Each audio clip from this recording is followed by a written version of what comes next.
படையப்பா படத்தோட சக்சஸ்ல கமல் அவர்களுக்கும் பங்கு இருக்குன்னு நம்மள எத்தனை பேருக்கு தெரியும்? ஆமா. ரஜினிகாந்த் நடிச்சு கே.எஸ். ரவிக்குமார் டைரக்ஷன்ல 99 ரிலீஸ் ஆன மிகப்பெரிய வெற்றி பெற்ற படம் தான் படையப்பா. இந்த படம் இப்ப ரீசெண்டா கூட அவரோட பிறந்தநாள் அன்னைக்கு ரிலீஸ் பண்ணாங்க. அதுல கூட படம் வந்து சக்க போடு போட்டுச்சு. இந்த படத்தோட ஆக்சுவலா அந்த படத்தோட ஒரு ஒரிஜினல் ரன்னிங் டைம் என்ன அப்படின்னா, கிட்டத்தட்ட 4 1/2 மணி நேரத்துல இருந்து 5 மணி நேரம் வரைக்கும் இருந்துச்சாம். 22 ரீல் இருந்துச்சாம். ஃபிலிம் ரீல் படி 22 ரீல் இருந்துச்சாம். ரஜினிகாந்த் படத்தோட ஒரிஜினல் ஒரிஜினல் வெர்ஷன் பார்த்துட்டு, இதுல எங்க கட் பண்ண முடியும் நம்ம? கட் பண்ண வேணாம். அப்படியே விடுவோம். 2 இன்டர்வலா விடுவோம்னு சொல்லி பிளான் பண்ணிட்டாராம். ஏன்னா தமிழ்ல ஆல்ரெடி நாடோடி மன்னன்ங்கிற படம் வந்து 2 இன்டர்வல். இவரு எம்ஜிஆரோட நாடோடி மன்னன் படம் 2 இன்டர்வல். தியேட்டர்ல போய் பார்த்தவங்களுக்கு தெரியும் இந்த படம் 2 இன்டர்வல்னு. அதுக்கப்புறம் விட்டதுல வந்து இதை குறைச்சிட்டாங்க. 2 இன்டர்வல் அந்த படம். நம்ம அதே மாதிரி ஒண்ணு விட்டுருவோம்.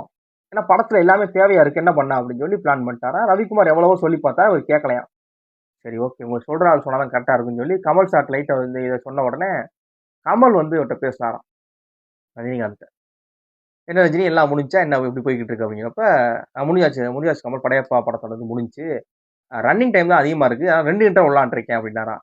நீங்க என்ன என்ன உங்களுக்கு என்ன நினைச்சிருக்கீங்க ரஜினி? அப்பெல்லாம் விட்டா படம் ஓடாது. ஏன் என்ன எல்லாமே நல்லா இருக்குல்ல அப்படின்னா, இல்ல அப்பெல்லாம் விடாதீங்க. நீங்க அமைதியா இருங்க. எதுவுமே பண்ணாதீங்க. படத்தை எடுத்தாச்சு. நீங்க சொல்ற மாதிரி 22 ரீல்லாம் இருந்துச்சுன்னா ஆடியன்ஸ்க்கு வந்து எரிச்சல் வந்துடும். தியேட்டருக்குள்ளே இருக்கும் சலிப்பு வந்துடும். அதெல்லாம் நீங்க பண்ணாதீங்க. நீங்க ரவிக்குமார்ட்ட விட்டுருங்க. நான் ரவிக்குமார்ட்ட ஆல்ரெடி ஒர்க் பண்ணியிருக்கேன். அவர் கரெக்டா கட் பண்ணிடுவாரு. நீங்க அவரை நம்பி விடுங்க அப்படின்ட்டாராம். சரி கமல் ஓகே அப்படின்னு சொல்லிட்டு நான் கமல்கிட்ட பேசினேன். கமல் வந்து இந்த மாதிரி எனக்கு திட்டுறாரு. உங்களோட விட சொல்லிட்டாரு. நீங்க என்ன பண்ணீங்க எனக்கு தெரியல. ஏன்னா படத்துல எல்லாமே தேவை இருக்கு. என்னத்தை கட் பண்ண போறீங்க எனக்கு தெரியல. பாத்துக்கோங்க. கட் பண்ணிட்டு எனக்கு கூப்பிடுங்க. நான் வந்து பாக்குறேன் அப்படின்ட்டாராம்.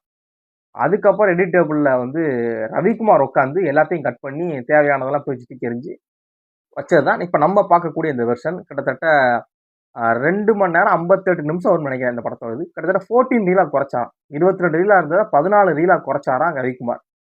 ரஜினி அப்புறம் அன்கட் வெர்ஷனை ஃபுல்லா கட் பண்ணதுக்கு அப்புறம் பார்த்தேன். இப்ப நம்ம பார்க்கக்கூடிய வெர்ஷனை பார்த்துட்டு எங்க கட் பண்ணீங்க, எந்த இடத்துல சேர்த்தீங்கன்னே தெரியல. எல்லாமே இருக்கிற மாதிரியே இருக்கு. ஆனா ரன்னிங் டைம் குறைஞ்சிருச்சு ரவிக்குமார் அப்படின்னு சொல்லி இது பண்ணாங்க.